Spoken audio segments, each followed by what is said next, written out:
There were literally millions of enslaved Africans throughout world history via the Atlantic slave trade and the Arab slave trade. These Africans were taken to foreign lands and had to merely survive. We in the diaspora are a product of that history. These circumstances were breeding grounds for heroes, and every once in a while, slavers would run into one. An individual that was not just going to survive, but that was going to thrive, becoming legendary. Today, we're going to talk about the top 5 enslaved Africans who became legendary.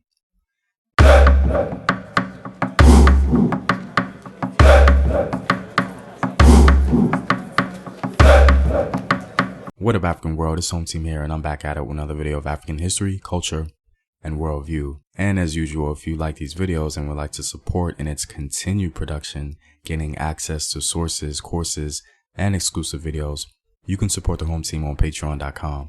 The link is in the description box below. So let's get right into it. Coming in at number 5, we have the legendary hero Mansa Sakura. Now, Mansa Sakura was a court slave of Sundiata Keita, the founder of the Mali Empire. Being a slave at birth, he would have been completely reliant on the will of Sundiata, but he would have learned a lot from the great ruler of Mali. It seems as though Sundiata saw great potential in Sakura, and so he decided to free him. Mansa Sakura then served as a general in Sundiata's army. Sometime after Sundiata's death, Mali fell into a brief period of instability over the crown. Sakura seized this opportunity in full, beat his opposition, and became the king of Mali. It was during the reign of Mansa Sakura that Mali saw a great increase in its territory. Mansa Sakura was a king that put in much of the groundwork for the great empire we know and love today. Next at number 4, we have the legendary hero Yasuke.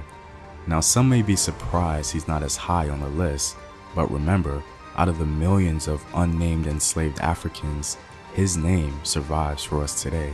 Also, some may make the argument that Yasuke technically wasn't a slave, but that simply isn't true.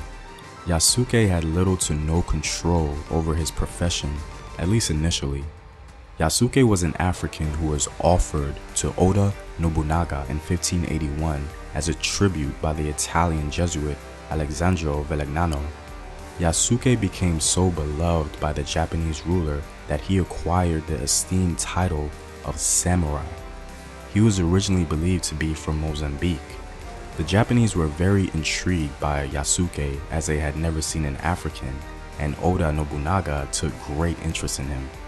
Yasuke was described by a Japanese account as a healthy young man of about 16 or 17 years of age, black as a bull, and possessed of a fine character. He was called Yasuke by the Japanese and was reportedly given his own residence and a katana weapon. Nobunaga himself claims he was much older, about 26 or 27. He hailed him as being strong, good-looking, and possessing a great demeanor. Yasuke fought alongside Nobunaga's forces as a valued samurai during a pivotal moment in Japanese history called the Sengoku period, a period marked by constant military conflict over the unification of Japan. It's absolutely incredible that an enslaved African played a role in such a pivotal moment in Japanese history. Breaking our top 3, we have the legendary hero Ganga Zumba. Ganga Zumba was the first leader of a massive runaway slave settlement in Brazil. Zumba was an enslaved African who escaped bondage on a sugar plantation and eventually rose to the position of highest authority, literally creating his own kingdom in Brazil. This tremendous achievement gave him the title Ganga Zumba, meaning Great Lord. Ganga was said to be African royalty as he was the son of a princess from the Congo Empire. During warfare with the Portuguese, he was captured as a prisoner of war and sent off to Brazil. Ganga helped to form maroon communities of former enslaved Africans in Brazil, which later formed into a well-organized kingdom in which he became king. By the 1670s, Ganga Zumba had a palace, 3 wives, guards, ministers, and devoted subjects at his royal compound called Macaco. The compound consisted of 1,500 houses, which housed his family, guards, and officials all of which were considered royalty. It's so fitting that a prince of the Congo Empire would continue his royal lineage by literally creating an empire of his own under the worst conditions possible. This is indeed legendary. Coming in at number 2, we have Malik Ambar. Malik Ambar was an Ethiopian leader in the Deccan region of India. Now Malik is special because most enslaved Africans were captured as war captives when their kingdoms or villages got invaded. Malik, on the other hand, became enslaved because his own parents sold him into slavery. It really doesn't get any worse than that. Over time, he was sold repeatedly in the Middle East and eventually ended up in India. He didn't allow his start to deter him, however. He became a regent in one Indian dynasty and later raised his own army. He increased the strength of his region and even founded a new city. He rose from his circumstance and created a mercenary force numbering up to 1,500 men, a force that was hired by local kings.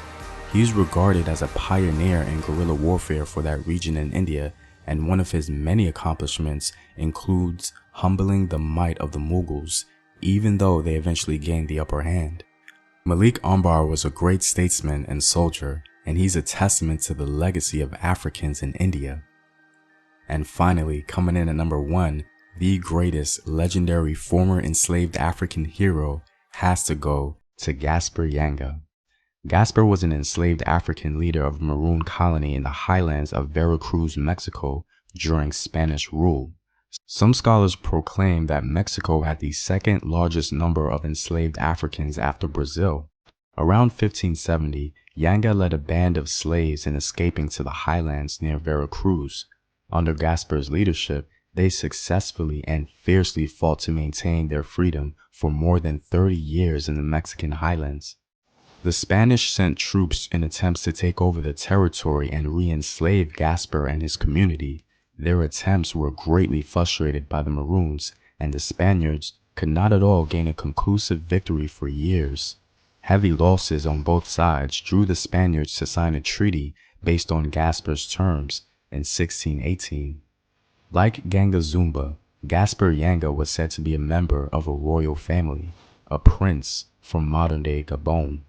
In the late 19th century, Yanga was named as a national hero of Mexico, and the settlement he formed, located in today's Veracruz province, was renamed as Yanga in his honor.